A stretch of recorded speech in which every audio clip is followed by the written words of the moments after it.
At the supermarket, my sister whispered, "Isn't that your wife?" She was supposed to be on a business trip. When I saw where she was heading, I froze. My sister's fingers dug into my forearm hard enough to leave marks. "Cameron," she hissed, "isn't that Jennifer?" I looked up from the grocery cart, following her stare down aisle 7, past the cereal boxes, past the coffee display. A woman in a navy baseball cap and oversized sunglasses stood near the end of the aisle, scanning the shelves like she was looking for something specific. Dark hair pulled back, designer workout clothes, the exact same Lululemon jacket I'd given Jennifer for her birthday. My wife, who was supposed to be in Seattle for a pharmaceutical sales conference until Friday. My stomach went cold. "That's her," I said quietly. Jennifer moved with purpose, not browsing, not shopping casually. She glanced at her phone, checked the time, then walked quickly toward the back of the store. No cart, no basket, just her purse and that phone. My sister Elena's eyes narrowed. "What the hell is she doing here?" "I don't know." "Follow her." "Elena, Cameron, your wife is supposed to be in Seattle. Either follow her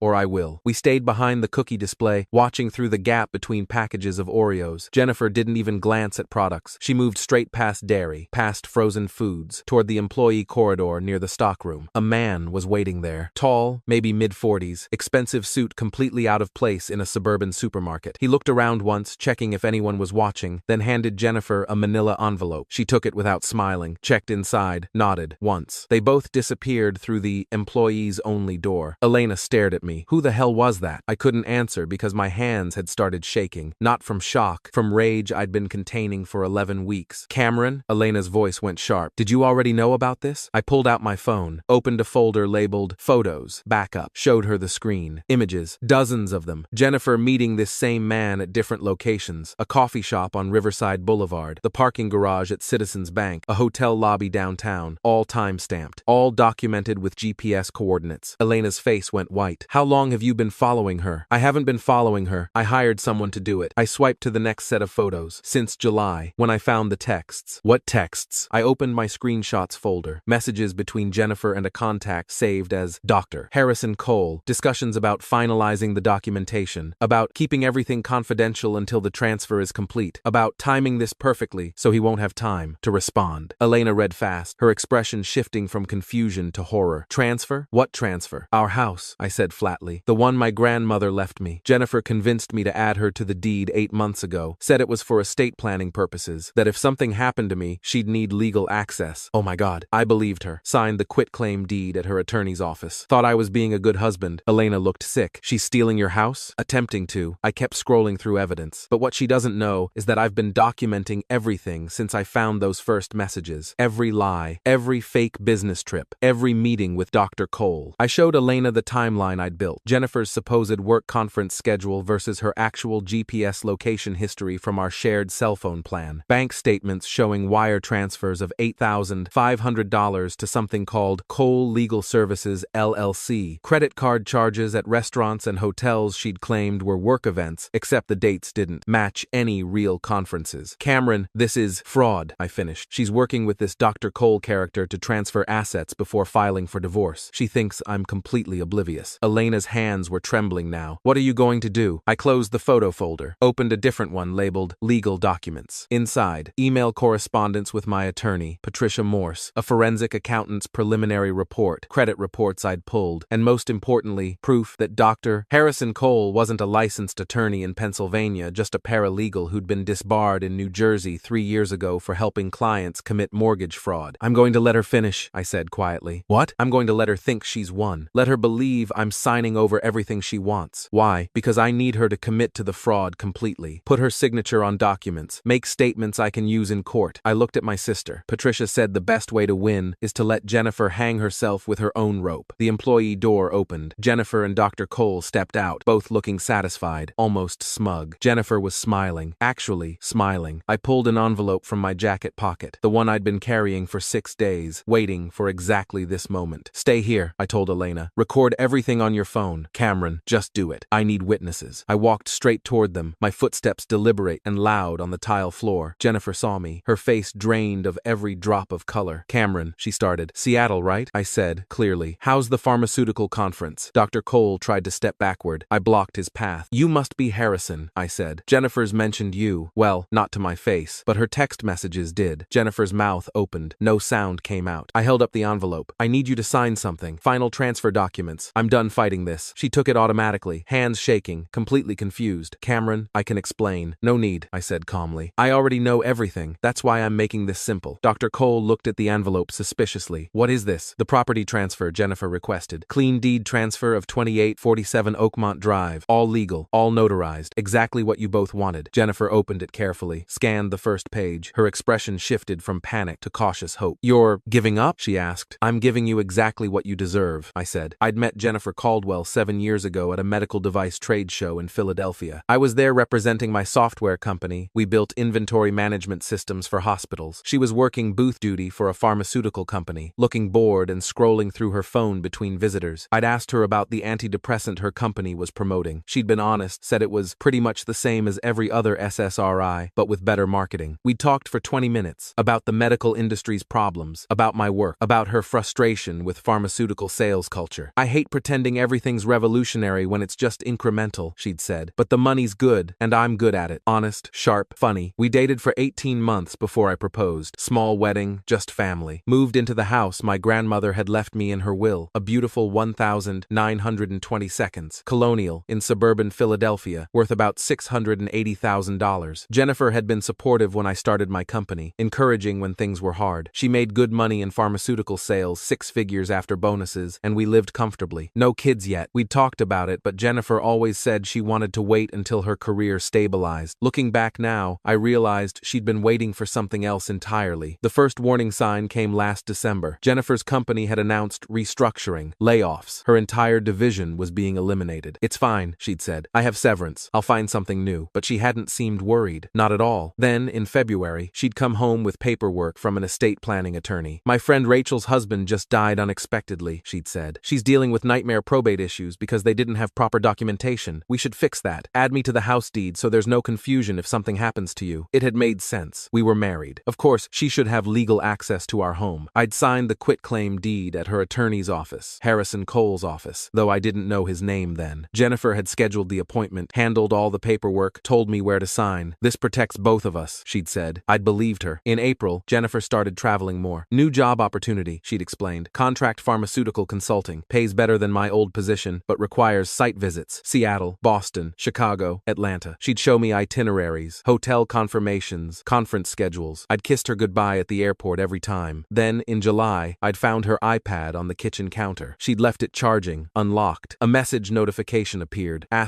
*H. Cole. Meeting confirmed for Thursday 2 p.m. Bring the revised property documents. We're almost there. *. I'd stared at that message for a full minute. Then, I'd opened the conversation. Months of messages. Jennifer and someone named Harrison Cole discussing asset transfer strategy, about timing the filing to minimize his response window, about the house being the primary target. My house, my grandmother's house. I'd screenshot everything, emailed the images to myself, put the iPad back exactly where I'd found it. Then I'd called Patricia Morse, the attorney who'd handled my grandmother's estate. I need help, I'd said. I think my wife is trying to steal my house. Patricia had been direct. 62 years old, 35 years practicing family law, zero patience for games. If what you're telling me is accurate, your wife is committing fraud, she'd said during our first meeting. But we need proof. Real proof. Not just text messages that could be explained away. What kind of proof? Documentation, timeline, evidence of deception, proof that this Harrison Cole isn't a legitimate attorney, financial records showing money changing hands. We need to build an airtight case. How? She'd leaned forward. You hire a private investigator. You document everything. You don't confront her. You don't let on that you know anything. You wait until she makes a mistake big enough that we can prove intent. That could take months. Better than losing everything because we acted too fast. So I'd hired Marcus Webb, former police detective, 23 years on the Philadelphia PD, now running a private investigation firm. Cheating spouse cases are my bread and butter, he'd said. But this sounds like something else. It is. I think she's planning to divorce me and take my house. I need you to prove it. Marcus had charged me $1,800 a week, worth every penny. Within 2 weeks, he'd confirmed Harrison Cole was a disbarred paralegal operating under a fake law firm name. He'd been sanctioned in New Jersey for mortgage fraud, helping clients falsify documents to secure loans they couldn't afford. Within a month, Marcus had photographic evidence of Jennifer and Harrison meeting regularly, always in public places, always discussing documents, never any physical intimacy. This wasn't an affair. This was business. Within 6 weeks, Marcus had connected Jennifer to 3 other people Harrison had helped with asset transfers before divorces. All of them had lost property. two had faced criminal charges for fraud after Harrison's schemes fell apart. Your wife is working with a con artist, Marcus told me in August, and she's about to make you his next victim. What do I do? Patricia's right. Let her finish. Get her to sign something. Catch her in the act. Then we have her. So I'd waited. Pretended everything was normal. Kissed Jennifer goodbye when she left for her fake conferences. Smiled when she talked about her consulting work. And documented everything. Bank statements showing the $8,500 wire transfer to Qley Legal Services LLC, supposedly for estate planning services. Credit card charges at restaurants where Jennifer had client dinners, except the restaurants were in cities where she claimed to be at conferences, on dates that didn't match her supposed work schedule. GPS location data from our shared T-Mobile family plan showing Jennifer's phone in Philadelphia when she was supposedly in Seattle. Hotel reservations that didn't exist. Conference registrations that were never completed. A web of lies so intricate it must have exhausted her to maintain. Patricia had built a timeline, a legal strategy, a trap. We're going to let her think she's winning, Patricia explained. I'm drafting documents that look like a clean property transfer, but they're actually acknowledgement forms. Admission that she's attempting to take sole ownership of marital property acquired before the marriage. Will that work if she signs them in front of witnesses? Absolutely. Pennsylvania courts don't tolerate spousal asset theft. We'll have grounds for divorce, asset protection, and potentially criminal fraud charges. When? Soon. Just wait for the right moment. The right moment came today, October 17th, 3 months and 11 days after I'd found those first messages. Jennifer stared at the documents in her hands, reading carefully now. Harrison Qley leaned over her shoulder. These look standard. Clean transfer of sole ownership to Jennifer Caldwell, effective immediately. Exactly what you wanted, I said. No fight, no lawyers, just a simple signature. Jennifer's eyes searched my face. Why are you doing this? Because I'm tired, I said honestly. Tired of fighting. Tired of watching our marriage fall apart. If you want the house this badly, take it. Harrison actually smiled. This is very mature of you, Cameron. I thought so too. Jennifer found a pen in her purse, hesitated. You're sure about this? Sign it, I said. Let's end this. She signed. Right there in aisle 7 of the Acme supermarket. 3 pages. Her signature in blue ink. Harrison witnessed. Signed his name next to hers. I took the documents back carefully. Pulled out my phone. Wait, I said. For legal purposes, I need to record your verbal confirmation, Patricia insisted. Jennifer looked uncertain. Record what? I hit the voice memo app. Red recording indicator appeared. Jennifer, can you confirm you just signed a property transfer agreement for the residence at 2847 Oakmont Drive? Yes, she said slowly. We agreed. And you're doing this of your own free will, correct? Yes. No coercion? No. And you understand this document transfers ownership rights that were established through inheritance before our marriage? She paused. What? I turned to Harrison. State your full name and professional credentials for the record. His face changed. I don't think. Harrison Qley, right? Currently operating Qley Legal Services LLC, despite being disbarred in New Jersey in 2020 for mortgage fraud. The color drained from his face. What? Jennifer grabbed his arm. You're disbarred? That's not. I kept recording. Mr. Qley, did you represent yourself as a licensed attorney to my wife? He took a step back. This is entrapment. No, this is documentation. I looked at Jennifer. Did Harrison tell you he was a lawyer? Yes. He showed me his bar certificate. Fake, I said. Just like everything else he's told you. Harrison tried to move toward the exit. Elena appeared from behind the cereal display, phone out, recording him. I got everything, she said. Every word. Harrison froze. I turned back to Jennifer. Her face had gone from confused to horrified as understanding dawned. What did I just sign? She whispered. Divorce papers, I said calmly, and a sworn affidavit admitting you attempted to fraudulently transfer marital property with the assistance of an unlicensed legal professional. My attorney thanks you for making this so easy. Her knees actually buckled. She grabbed a shelf for support. No, Cameron, you don't understand. I understand perfectly. You lost your job last December. Panicked about money. Found Harrison through some online forum where desperate people share shady asset protection strategies. Paid him $8,500 to help you steal my house before divorcing me. That's not. You convinced me to add you to the deed. Started faking business trips to meet with Harrison and plan the theft. Created an entire fake consulting career so I wouldn't question your absences. Jennifer was crying now, mascara running. I was scared. We were going to lose everything. We weren't losing anything. I have a successful company. You had severance. We could have figured it out together. You don't understand the pressure. I understand you chose fraud over honesty. Harrison tried again to leave. Elena blocked him, still recording. Security's been called, she said. Police too. Cameron made sure of it. I checked my phone. Text from Marcus Webb. Asterisk. Officers are entering the building now. North entrance. Asterisk. Right on schedule. Police? Jennifer's voice went high and thin. Cameron, please. You committed fraud, Jennifer. You worked with a disbarred con artist to steal property. You forged estate planning documents. You lied lied to your husband for nearly a year. I never meant, yes you did. Every meeting, every fake trip, every signature, you meant all of it. Two police officers appeared at the end of the aisle. Officer Denise Martinez, badge number 4721, 14 years with Philadelphia PD. Officer James Chen, badge 3892, 8 years on the force. They'd been briefed by Marcus, knew exactly what they were walking into. Mr. Cameron Hartley, Officer Martinez asked. That's me. We received your complaint about possible